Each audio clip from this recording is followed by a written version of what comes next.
Hello बच्चों, कैसे हो आप लोग। तो आज जो है हम चैप्टर 2 से रिलेटेड न्यूमेरिकल्स देखेंगे। चैप्टर 2 क्या है? वो आपका इलेक्ट्रिक पोटेंशियल एंड कैपेसिटेंस है, ठीक है। और ये जो है मैं न्यूमेरिकल इसलिए भी कर रहा हूँ क्योंकि अगर आप देखें बोर्ड एग्ज़ाम्स काफ़ी पास आ गया है और जिसके लिए एक्चुअली न्यूमेरिकल्स बोर्ड एग्ज़ाम में ऑलमोस्ट 50% वेटेज का होता है अगर आप देखें। इसलिए मैंने सोचा कि थोड़ा न्यूमेरिकल्स पे थोड़ा ध्यान दिया जाए। ओके, तो ट्राई करेंगे हम लोग कि हर एक चैप्टर्स का न्यूमेरिकल्स हम लोग कर लें, ठीक है। तो चलिए शुरू करते हैं। तो इस प्रॉब्लम 2.1 में क्या बोल रहा है कि 2 चार्जेस हैं। मैं यहाँ पे फिगर बना देता हूँ। 2 चार्जेस हैं। एक चार्ज जो है वो है 5 × 10⁻⁸ कूलम, एक चार्ज है, ठीक है। दूसरा चार्ज है -3 × 10⁻⁸ कूलम, ये दूसरा वाला चार्ज है। Are located 16 centimetre apart. इन दोनों का जो डिस्टेंस है वो है 16 सेंटीमीटर पे लोकेटेड है एक दूसरे से। तो पूछ रहा है कि at what point on the line joining electric potential is 0, ठीक है। तो ये होगा आपका लाइन ज्वाइनिंग और इसके किस किस पॉइंट पे पोटेंशियल की वैल्यू 0 होगी। तो पहली चीज़ ये है कि जो पोटेंशियल होता है वो स्केलर क्वांटिटी होता है। जस्ट उसको हमें क्या करना है, किसी भी पॉइंट पे पोटेंशियल निकालने के लिए ये भी एक सुपरपोजिशन प्रिंसिपल फॉलो करते हैं, लेकिन यहाँ पे अलजेब्रिक सम होता है। एग्जाम्पल के तौर पे आप यहाँ पे निकाल सकते हैं, यहाँ पे देख सकते हैं, यहाँ पे। तो 3 रीजन होगा एक्चुअली इसका जहाँ पे आप पोटेंशियल कैलकुलेट कर सकते हैं। पूछ रहा है कि कहाँ पे पोटेंशियल 0 होगा। तो देखिए कहाँ पे पोटेंशियल 0 हो सकता है। पहला एक रीजन होगा, ये रीजन होगा जिसके अंदर पोटेंशियल 0 होगा, और दूसरा रीजन ये होगा जिसके अंदर पोटेंशियल हमारा 0 होगा, ठीक है। अच्छा, ये सोचने वाली बात है कि ये इस वाले रीजन में पोटेंशियल 0 क्यों नहीं होगा, v is not equal to 0। तो मैं पहले यही बता देता हूं कि इस रीजन में पोटेंशियल 0 क्यों नहीं होगा, क्योंकि यहाँ पे जो चार्ज की वैल्यू है वो है ज़्यादा है, और इसके किसी भी पॉइंट पे अगर आप जाएंगे तो ये डिस्टेंस भी आपका छोटा हो जा रहा है, जिसकी वजह से क्या होगा कि ऑफ कोर्स ये पोटेंशियल, जैसे एग्जांपल के तौर पे कोई भी पॉइंट यहाँ पे कंसीडर करें, इस पॉइंट पे जो पोटेंशियल होगा, this potential due to this charge plus potential due to this charge, इसकी वजह से जो पोटेंशियल है वो नेगेटिव है, इसकी वजह से जो पोटेंशियल होगा वो पॉजिटिव होगा, और दोनों को जब ऐड करेंगे तो ऑफ कोर्स जो रिजल्टेंट होगा वो सब्ट्रैक्शन ही होगा। समझ में आ रहा है। लेकिन बात यह है कि 5 × 10⁻⁸ कूलम में ये इसका मैग्नीट्यूड इसके मैग्नीट्यूड से ज़्यादा है, और दूसरा चीज़ है कि डिस्टेंस इसका कम है और इसका ज़्यादा है, जिसकी वजह से इसका जो वैल्यू होगा, इसके हर एक पॉइंट पे जो वैल्यू होगा, इसका मैग्नीट्यूड में ज़्यादा होगा, इसका मैग्नीट्यूड में कम होगा, और दोनों को जब ऐड करेंगे तो कोई भी पॉइंट आपका यहाँ पे नहीं मिलेगा जहाँ पे पोटेंशियल जो है हमारा 0 हो जाए। तो हम क्या करेंगे, सबसे पहले हम यही ढूंढेंगे कि इस पहले वाले रीजन में जो है पोटेंशियल कहाँ पे 0 होगा। तो यहाँ पे अगर आप देखें तो इसको आप मान लेते हैं कि Q1 है, और इसको आप मान लीजिए कि जो है हमारा Q2 चार्ज है, ठीक। अब बीच वाले यानी कि पहले जो रीजन है हमारा, जो फर्स्ट मैंने डिफाइन किया है, फर्स्ट रीजन के अंदर जैसे ए यहाँ पे है, बी यहाँ पे है, कि यहाँ पे Q1 चार्ज है, यहाँ पे Q2 चार्ज है, और इनके बीच का जो डिस्टेंस कितना है, 16 सेंटीमीटर है आपका, 16 सेंटीमीटर ये डिस्टेंस है। मान लेते हैं कि Q1 से, लेट अस कंसीडर कि Q1 से x डिस्टेंस पे हमारा कहीं पे पोटेंशियल जो है वो 0 है। x डिस्टेंस पे पोटेंशियल हमारा क्या है, वो 0 है। इसका मतलब B से इसका जो डिस्टेंस होगा वो कितना होगा, टोटल डिस्टेंस 16 सेंटीमीटर, तो इसका डिस्टेंस कितना होगा, ये होगा 0.16 माइनस x। एक्चुअली 0.16 क्यों ले रहा हूँ मैं, कि उसका रीज़न ये है कि हम दोनों को SI सिस्टम में कंसिडर कर रहे हैं, तो ये हो जाएगा हमारा x, और ये 16 सेंटीमीटर है, इसका मतलब 0.16 मीटर हो गया ये आपका, ठीक है। समझ में आ रहा है, इसमें कोई दिक्कत नहीं। अब जस्ट आपको क्या करना है कि ये पॉइंट मान लेते हैं, ये जो पॉइंट है वो पॉइंट C है, इस पॉइंट C पे हम पोटेंशियल कैलकुलेट कर लें। Q1 की वजह से इस पॉइंट पे निकाल लें, और फिर उसके बाद से Q2 की वजह से इस पॉइंट पे निकाल लें, दोनों पोटेंशियल को जस्ट ऐड कर लें तो हमारा नेट पोटेंशियल निकल जाएगा, ठीक है। तो पहला यह हुआ कि पोटेंशियल यानी कि नेट पोटेंशियल, ऐसा बात करेंगे कि नेट पोटेंशियल मतलब इलेक्ट्रिक पोटेंशियल, ऑफ कोर्स मैं बात कर रहा हूँ इलेक्ट्रिक पोटेंशियल एट C। क्या हो जाएगा ये, potential due to Q1 charge at C plus potential due to Q2 charge at C, ये वाला बात है। समझ में आ गया, potential due to Q1 plus potential due to Q2 at point C। Now what is the potential due to Q1 at C, क्या हो जाएगा आपका, जस्ट पोटेंशियल Q1 की वैल्यू इतनी है तो ये वैल्यू हो जाएगी 1/4 pi epsilon naught, and what is Q1, Q1 is equal to 5 into 10⁻⁻8 coulomb divided by x की वैल्यू आपने x मान के रखा है, ठीक। It is what, potential due to Q charge at a distance r is equal to 1/4 pi epsilon naught Q/r, ये होता है पोटेंशियल। जस्ट मैंने वैसे कर दिया, प्लस क्या हो जाएगा दूसरा वाला पोटेंशियल 1/4 पाई एप्सिलॉन नॉट, और ये किस चार्ज की वजह से, ये है आपका -3 इंटू 10⁻⁻8 कूलम डिवाइडेड बाई, और वो जो डिस्टेंस होगा 0.16 - x, और ये हुआ आपका potential. Now according to question क्या है, v एट c क्या है, वो 0 है, इसका मतलब ये वैल्यू हमारा क्या होगा, 0 हो जाएगा। इसका मतलब क्या हुआ कि ये पूरी क्वांटिटी आपकी 0 है, राइट। तो एक चीज़ कर सकते हैं यहाँ पे, देखिए क्या हो जाएगा 5 इंटू 10⁻⁻8, और ये होगा 1/4 पाई एप्सिलॉन नॉट, कॉमन कर लो आप इसमें से, and divided by x -3 divided by 0.16 -x, और इसमें से इन दोनों में से ही हम 10⁻⁻8 फिर से कॉमन कर लेते हैं, and that is equal to 0। चूँकि ये क्वांटिटी 0 नहीं है, इसलिए ये जो क्वांटिटी होगी दैट मस्ट बी 0। समझ में आ रहा है? It is just like a 2 into x is equal to 0, तो हम क्या लिखते हैं कि x is equal to 0 since 2 not equal to 0, ठीक है। तो उसी तरीके से ये है कि ये जो क्वांटिटी होगा वो क्वांटिटी 0 नहीं है, इसलिए ये quantity must be 0। So this implies 5/x, that is 5/x is equal to, मतलब ऐसा होगा ना कि 5/x minus 3/0.16 -x is equal to 0। This implies 5/x is equal to 3/0.16 -x हो जाएगा। और जस्ट इसको हमें सॉल्व कर लेना है, तो इसको जब सॉल्व करेंगे तो जस्ट एक स्टेप और मैं लिख देता हूँ, जस्ट क्रॉस मल्टीप्लिकेशन। तो 5 इंटू 0.16 -x, फिर उसके बाद say that is equal to 3x हो जाएगा। कितना हो जाएगा 0.80 - 5x is equal to 3x हो जाएगा। इसको आप उधर कर दो तो 0.80 is equal to 8x। This implies x is equal to 0.80 divided by 8, और ये कितना हो जाएगा 0.10, एक्चुअली ये मीटर में आएगा। This implies x is equal to 10 centimetre. तो ये पहला हुआ कि x is equal to 10 centimetre. Of course कहाँ से, x इज इक्वल टू जब आपने माना है 10 सेंटीमीटर, वो चार्ज Q1 से माना है। इसका मतलब ये हुआ कि जो पहला वाला चार्ज है 5 इंटू 10⁻⁸ कूलम से 10 सेंटीमीटर डिस्टेंस पे वो पोटेंशियल 0 होगा, यानी कि यहाँ से यहाँ का जो डिस्टेंस होगा वो 6 सेंटीमीटर होगा, राइट। यहाँ पे अगर देखें तो ये जो चार्ज है, इस चार्ज का मैग्नीट्यूड क्या है, ज़्यादा है विथ रिस्पेक्ट टू दिस। ये आपका 3 इंटू 10⁻⁸ है, ये क्या है 5 इंटू 10⁻⁸ है। मैग्नीट्यूड में ये ज़्यादा है, ये कम है। इसका मतलब ये हुआ कि इसकी वजह से जो पोटेंशियल आएगा, चूंकि ये दोनों अपोजिट साइन के हैं तो ऑफ कोर्स कहीं ना कहीं बीच में तो पोटेंशियल 0 होगा, लेकिन आप गेस कर सकते हो कि किस चार्ज के करीब में पोटेंशियल जो होगा वो 0 होगा। जैसे यहाँ पे चूंकि ये चार्ज की वैल्यू मैग्नीट्यूड में कम है, इससे इसका मतलब इसके पास में पोटेंशियल हमारा 0 होने का चांसेस है, ठीक है।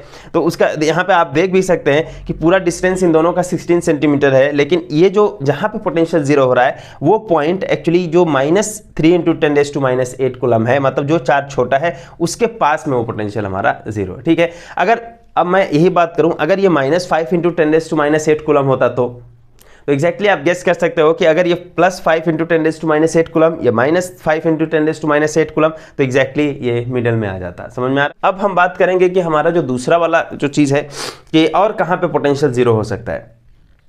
तो मैंने बताया कि ऑफकोर्स इस रीजन में पोटेंशियल 0 नहीं होगा, ठीक है। यहाँ पे इस रीजन में पोटेंशियल 0 हो सकता है। तो ये मान लेते हैं कि हमारा सेकंड रीजन है, ये वाला, ये जो रीजन है वो सेकंड रीजन है, तो इसमें कहीं पे पोटेंशियल 0 हो सकता है। तो दूसरे वाले केस में ऐसा कंसिडर करते हैं कि इस बार यहाँ पे इस point, let us consider this point as P, इस पॉइंट P पे पोटेंशियल हमारा 0 हो रहा है, मतलब इस बार वो बाहर सेकंड रीजन में बाहर में पोटेंशियल 0 हो रहा है, ठीक है। तो अब जस्ट पोटेंशियल की वैल्यू लिखिए आप, यानी कि potential at Q that will be equal to potential due to Q1 at point P plus potential due to Q2 at point P। Just इसको हम सुपरपोजिशन प्रिंसिपल अप्लाई कर दिए यहाँ पे। अब क्या हो जाएगा कि potential due to Q1 at point P किसके बराबर हो जाएगा, देखिए यहाँ से यहाँ तक का डिस्टेंस 16 सेंटीमीटर और यहाँ से यहाँ तक का डिस्टेंस x है, तो यहाँ से ये पूरा जो डिस्टेंस होगा वो कितना हो जाएगा, वो होगा 0.1616 प्लस x हो जाएगा। समझ में आ रहा है? अच्छा x जो है मैं मीटर में कंसीडर कर रहा हूँ, तो चूंकि ये सेंटीमीटर में है तो इसको आप ऐसा भी लिख सकते हो 0.16 मीटर, कोई दिक्कत नहीं है। सो नाउ Q1 की वजह से कितना होगा, सो 1/4 pi epsilon naught and what is Q1, Q1 is 5 × 10⁻⁸ coulomb divided by what is that R, so it is 0.16 plus x, ये हो जाएगा हमारा। प्लस Q2 की जो वैल्यू होगी वो होगी 1/4 pi epsilon naught and what is this value, Q2 की जो वैल्यू है -3 × 10⁻⁸ कूलम डिवाइडेड बाय ये वैल्यू कितनी है, वो है x। So V at point ये V एट पॉइंट P है, of course V at point P यानी कि net potential at point P, ठीक है। यहाँ पे है net potential at point P, अगर हम बात करें तो कैसा होगा, ठीक है, ये हमारा हो गया। अच्छा, अब यहाँ से जरा सा देखें कि चूंकि इस पॉइंट पे हम क्या कर रहे हैं, according to the question V at point P is 0, so according to the question ये ऐसा है, according to the question V at point P क्या है, वो हमारा 0 है, तो जस्ट ये वैल्यू इसको हम 0 कर देंगे और 1/4 पाई एप्सिलॉन नॉट ये हो जाएगा 5 × 10⁻⁸ डिवाइडेड बाई 0.16 प्लस x, और ये किसके बराबर हो जाएगा, प्लस माइनस हो जाएगा, ये आप माइनस लिख दें 3 × 10⁻⁸ और ये हो जाएगा 1/4 पाई एप्सिलॉन नॉट और ये हो जाएगा आपका x that is equal to 0।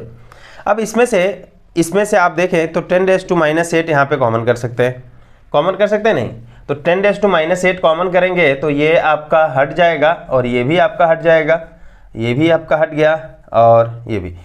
तो अब देखें कि ये जो वैल्यू होगा, since this value is not 0 that means this must be 0, ठीक है, यानी कि ये जब 0 होगा तो क्या होगा, क्या लिखेंगे आप, ये होगा 5 × 5 divided by 0.16 plus x minus 3/x is equal to 0। This implies 5/0.16x is equal to 3 divided by x। This implies just cross multiplication आपको करना है, तो कितना हो जाएगा ये 5x is equal to 3, 0.16 actually plus x, 0.16 plus x ये हो जाएगा।